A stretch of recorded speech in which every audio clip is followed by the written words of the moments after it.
So yun guys, ipapakita ko tong bushcraft knife na nagawa natin. So yun, naka-satin finish yan.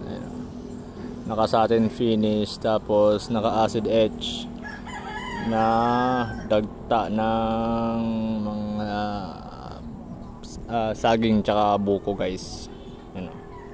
Binawasan ko lang yung ano niya, yung pagkaka-etch, yung etch, yung mga dagta ano.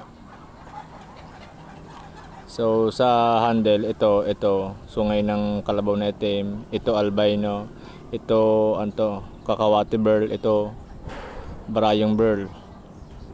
Sa scabbard naman guys, purong kakawati burl yan, ano. Hindi ko na inukitan kasi maganda yung detalye niya, ano.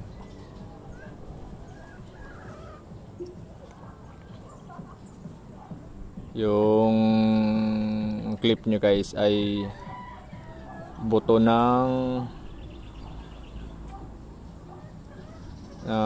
usa, yung sa may panga nya, yung sa may panga, ito yun. So yan, ganda ang pagkakadetalye nyo.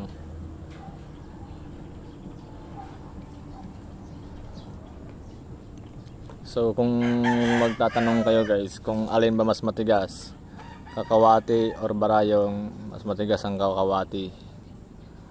Ito pa yung pang ano nyo, pang glass breaker. Ayan.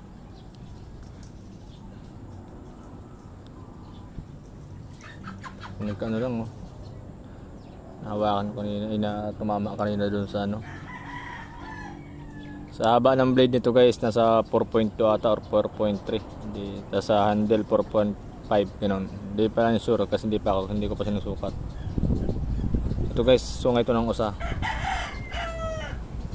So pinaghalo-halo ko na yung mga ano niya.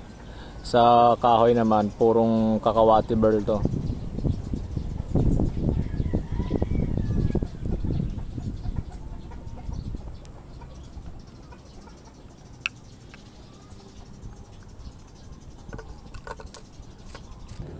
Talas check tayo guys.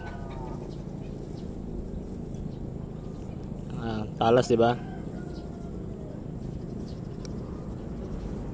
Talas yan.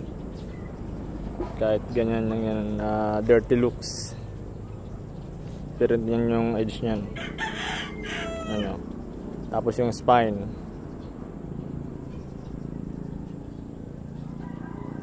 And itong nakakabit na to sa lanyard guys, pwede siyang iusog. Ano? Pwede siyang ibaba, pwede siyang itaas. Yan, okay na yan.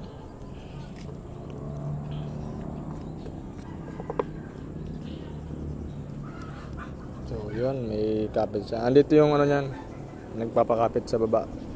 Yung rikaso niyang kaunti na yon. Yun.